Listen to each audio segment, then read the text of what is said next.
ಮೈಸೂರು ನಗರ ಹಾಗೂ ಮೈಸೂರು ಗ್ರಾಮಾಂತರ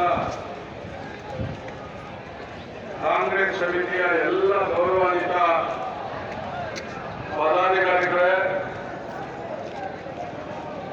ಮಾಜಿ ಸಚಿವರು,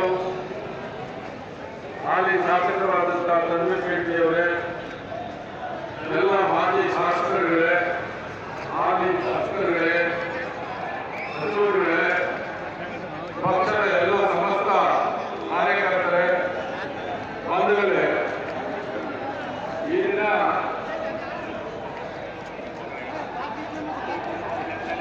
ಎನ್ಡಿಎ ಸರ್ಕಾರ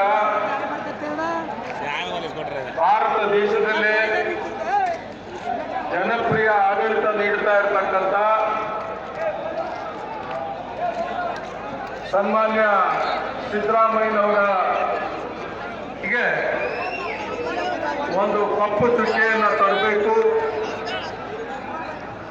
ಸನ್ಮಾನ್ಯ ಸಿದ್ದರಾಮಯ್ಯನವ್ರನ್ನ ರಾಜಕಾರಣವನ್ನ ಕೊನೆಗೊಳಿಸಬೇಕು, ಕಾಂಗ್ರೆಸ್ ಸರ್ಕಾರವನ್ನ ಕರ್ನಾಟಕ ರಾಜ್ಯದಲ್ಲಿ ತೆಗಿಬೇಕು ಅಂತಕ್ಕಂಥ ಒಂದು ಕೆಟ್ಟ ಉದ್ದೇಶವನ್ನು ಇರಿಸಿಕೊಂಡು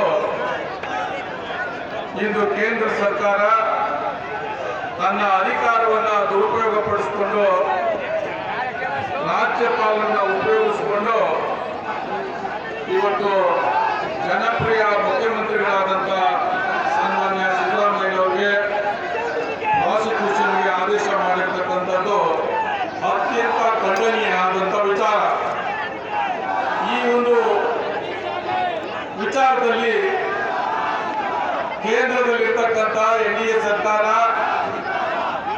ಬಿಜೆಪಿ ಮತ್ತು ಜೆಡಿಎಸ್ ಮೈತ್ರಿ ನಾಯಕರುಗಳು ಬಹಳ ದಯಮಾಡಿ ನಾಗರಾಜನವರೇ,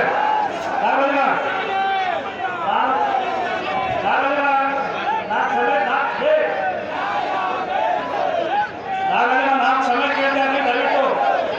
ದಯವಿಟ್ಟು ಸೇವಾದಳದ ಪದಾಧಿಕಾರಿಗಳು ತಮ್ಮನ್ನ ನಡೆಸ್ಕೊಳ್ತಿರೋದು ದಯವಿಟ್ಟು ನಾನು ಕ್ಷಮೆ ಕೇಳ್ತಾ ಇದ್ದೀನಿ, ಸಹಕಾರ ಮಾಡಬೇಕು.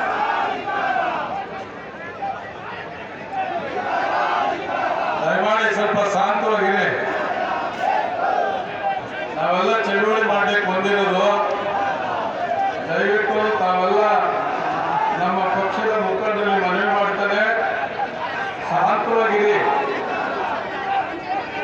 ಇಂದು ಭಾರತ ದೇಶದಲ್ಲೇ ಬಡ ಜನರ ಮಧ್ಯಮ ವರ್ಗದವರಿಗೆ ಏಳಿಗೆಗಾಗಿ ಉತ್ತಮ ಆಡಳಿತವನ್ನ ಕೊಡ್ತಾ ಇರ್ತಕ್ಕಂಥ ಸರ್ಕಾರ ಅಂತ ಹೇಳಿದ್ರೆ ಕರ್ನಾಟಕದಲ್ಲಿರ್ತಕ್ಕಂಥ ಕಾಂಗ್ರೆಸ್ ಸರ್ಕಾರ. ಅದರ ನೇತಾರರು ಮಾನ್ಯ ಮುಖ್ಯಮಂತ್ರಿಗಳು ಸನ್ಮಾನ್ಯ ಸಿದ್ದರಾಮಯ್ಯಜಿಯವರು ಇವರನ್ನ ರಾಜಕೀಯವಾಗಿ ಮುಗಿಸಬೇಕು ಅನ್ನುವಂತ ಸಂಚೆ ಎನ್ಡಿಎ ಮೈತ್ರಿಕೂಟದ ಸಂಚು. ಇವತ್ತು ಸಿದ್ದರಾಮಯ್ಯಜಿಯವರ ಪತ್ನಿ ಅವರಿಗೆ ಕೊಟ್ಟಿರ್ತಕ್ಕಂಥ ನಿವೇಶನದ ಬಗ್ಗೆ ಸಾಕಷ್ಟು ಮಂದಿ ಹೇಳಿಕೆ ಕೊಟ್ಟಿದ್ದಾರೆ, ಪತ್ರಿಕೆಗಳಲ್ಲಿ ಬಂದಿದೆ, ತಾವೆಲ್ಲ ಓದಿದ್ದೀರಿ. ಆದರೆ